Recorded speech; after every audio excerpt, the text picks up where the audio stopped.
Well, hello there, squirrels, listening squirrels. Let's go ahead and get the second part of the first chapter of The Moving Finger, a Miss Marple mystery by Agatha Christie.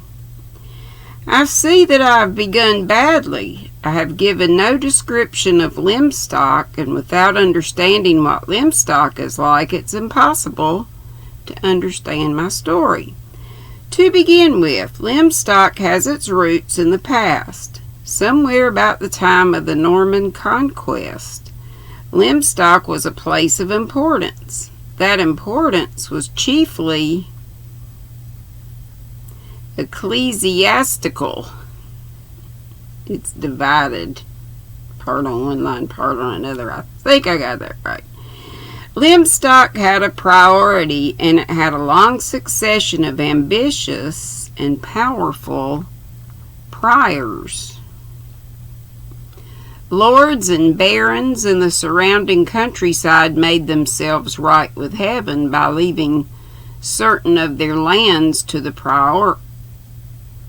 Priory.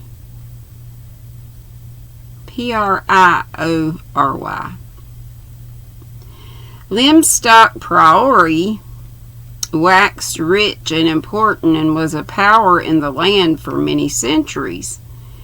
In due course, however, Henry VIII caused it to share the fate of its contemporaries.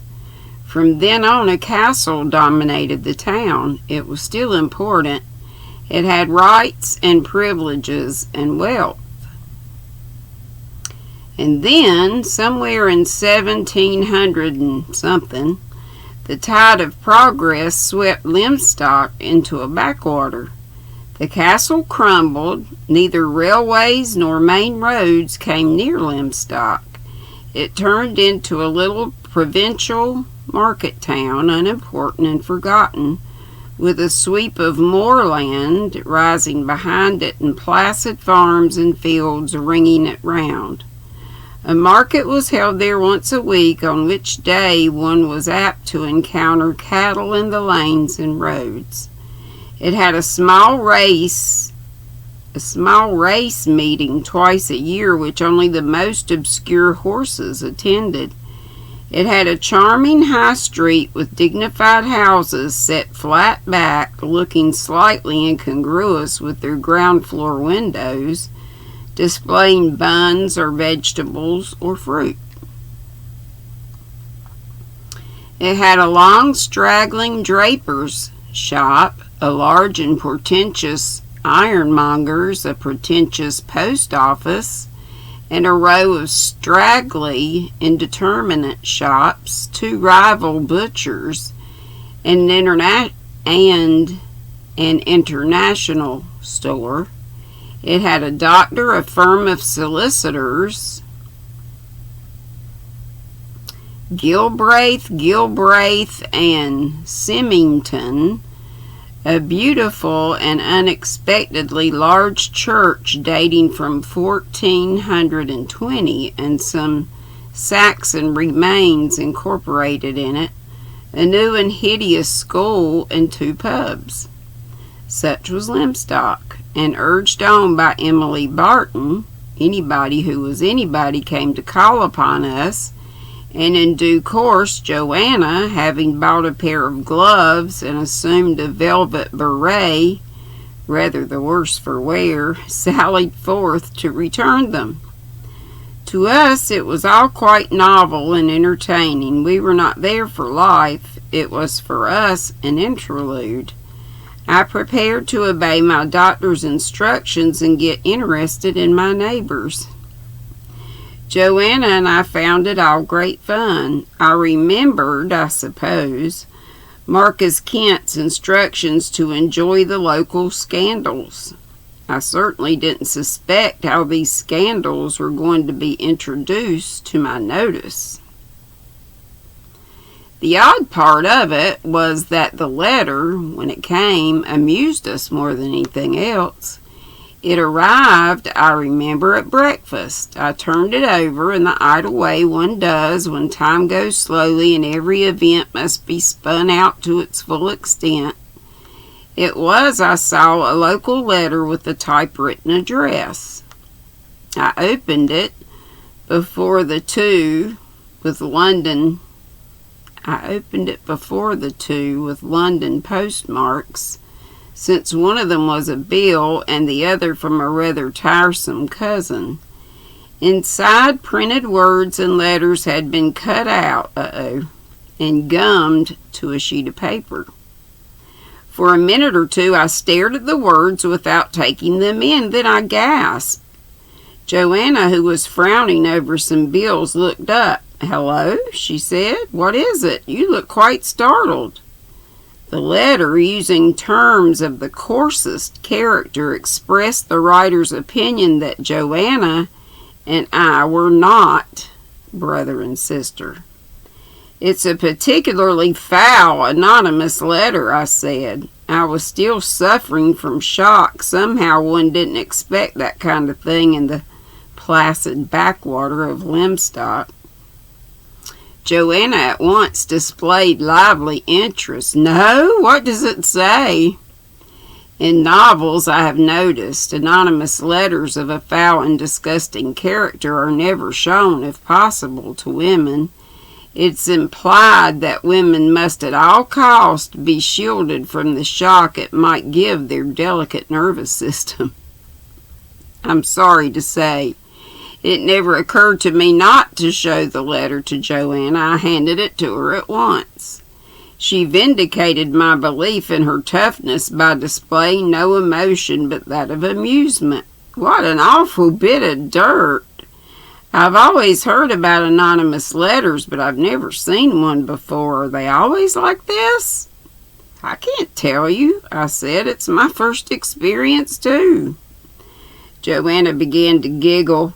"You must have been right about my makeup, Jerry. I suppose they think I just must be an abandoned female." "That," I said, "coupled with the fact that our father was a tall, dark, lantern-jawed man and our mother a fair-haired, blue-eyed little creature, and that I take after him and you take after her." Joanna nodded thoughtfully. "Yes, we're not a bit alike. Nobody would take us for brother and sister." "Somebody certainly hasn't," I said with feeling. Joanna said she thought it was frightfully funny. She dangled the letter thoughtfully by one corner and asked what we were to do with it. "The correct procedure, I believe," I said, "is to drop it into the fire with a sharp exclamation of disgust." I suited the action to the word, and Joanna applauded. "You did that beautifully," she added. "You ought to have been on stage. It's lucky we still have fires, isn't it?" "The waste paper basket would have been much less dramatic," I agreed. "I could, of course, have set lights to it with a match and slowly watched it burn, or watched it slowly burn." "Things never burn when you want them to," said Joanna. "They go out. You'd probably have to strike match after match." She got up and went towards the window. Then, standing there, she turned her head sharply. "I wonder," she said, "who wrote it?" "We're never likely to know," I said. "No, I suppose not." She was silent a moment and then said, "I don't know, when I come to think of it, that it is so funny after all. You know, I thought they liked us down here." "So they do," I said. "This is just some half-crazy brain on the borderline." "I suppose so. Ugh, nasty." As she went out into the sunshine, I thought to myself as I smoked my after-breakfast cigarette that she was quite right. It was nasty. Someone resented our coming here. Someone resented Joanna's bright, young, sophisticated beauty. Somebody wanted to hurt. To take it with a laugh was perhaps the best way, but deep down it wasn't funny.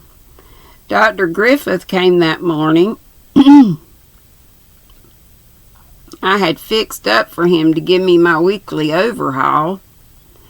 I liked Owen Griffith. He was dark, ungainly, with awkward ways of moving and deft, very gentle hands. He had a jerky way of talking and was rather shy.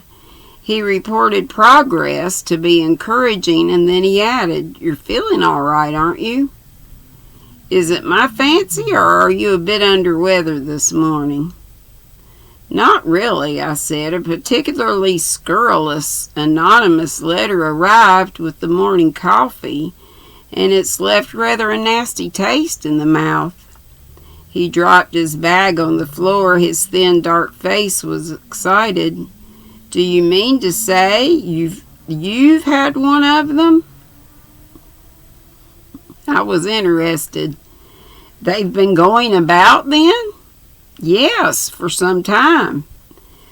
"Oh," I said, "I see. I was under the impression that our presence as strangers was resented here."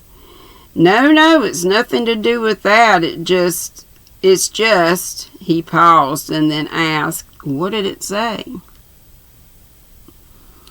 At least he turned suddenly red and embarrassed. "Perhaps I oughtn't to ask."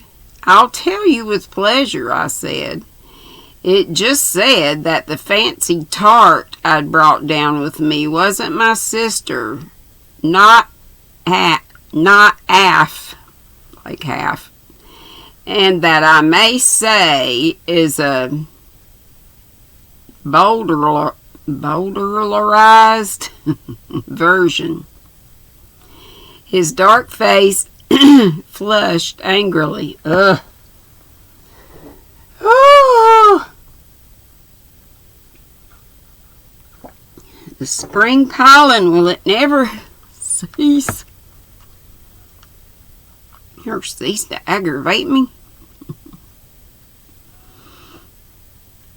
Let's see here. There are presents of strangers with a reason. No, it's nothing to do with that. It's just... Oh, I already said that. What did it say? "I'll tell you with pleasure, not half." Okay, his dark face flushed angrily. "How damnable. Your sister didn't... She's not upset, I hope." "Joanna," I said, "looks a little like the angel off the top of the Christmas tree, but she's eminently modern and quite tough. She found it highly entertaining. Such things haven't come her way before." "I should hope not, indeed," said Griffith warmly.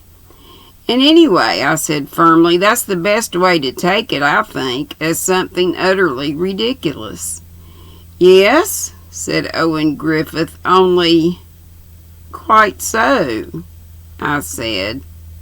"Only is the word.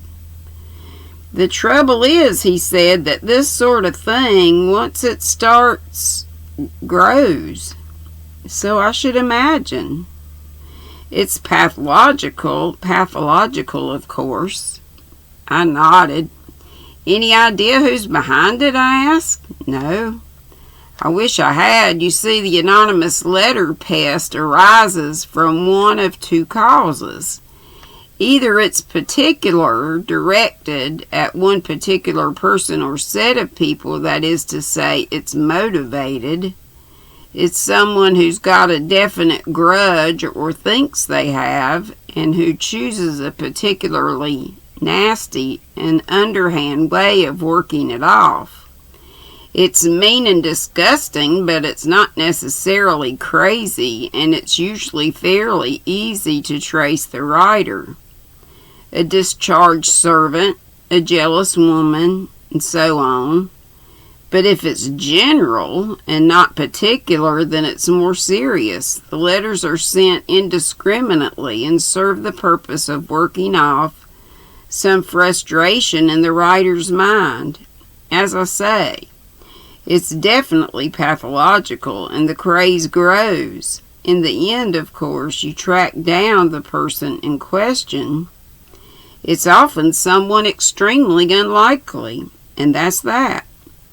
There was a bad outburst of the kind of the kind over the other side of the county last year turned out to be the head of the millinery department in a big draper's establishment. Quiet, refined woman, had been there for years.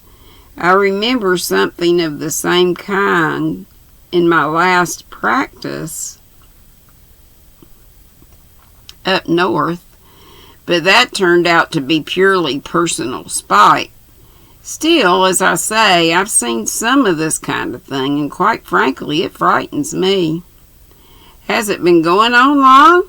I asked. I don't think so. Hard to say, of course, because people who get these letters don't go around advertising the fact they put them in the fire. He paused. I've had one myself. Symington, the solicitor, he's had one, and one or two of my poorer patients have told me about them. All much the same thing? Oh, yes. A definite harping on the sex theme. That's always a feature. He grinned. Symington was accused of illicit relations with his lady clerk, poor old Miss Ginch, who's 40 at least, with pinched nails and teeth like a rabbit. And I know that word, but I can't think of it right now, so let's look it up. Pinch. P-I-N-C-E, or maybe it's pince nails. Let's see what it says. Oh, give me the doggone... Oh, looky here.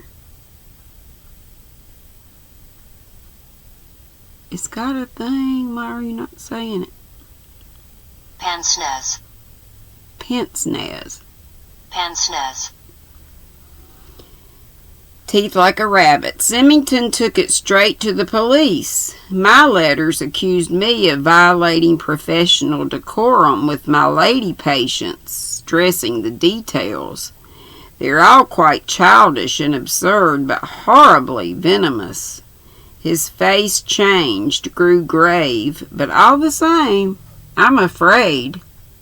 These things can be dangerous, you know. I suppose they can. You see, he said, crude, childish, spite though it is, sooner or later one of these letters will hit the mark, and then God knows what may happen. I'm afraid, too, of the effect upon the slow, suspicious, uneducated mind. If they see a thing written, they believe it's true. All sorts of complications may arise. It was an illiterate sort of letter, I said thoughtfully, written by somebody practically illiterate, I should say. Was it? Said Owen, and went away. Thinking it over afterwards, I found that, was it? Rather disturbing. And that's all. That is the end of chapter 1. And if my throat weren't hurting and all this junky mess, I'd go on and into the next chapter. But I think I'll have to stop there. And finish this. You know I hadn't touched it since live. But I'm getting ready to. Love y'all. Be sweet. Don't be ugly. See you tomorrow. Bye. Bye-bye.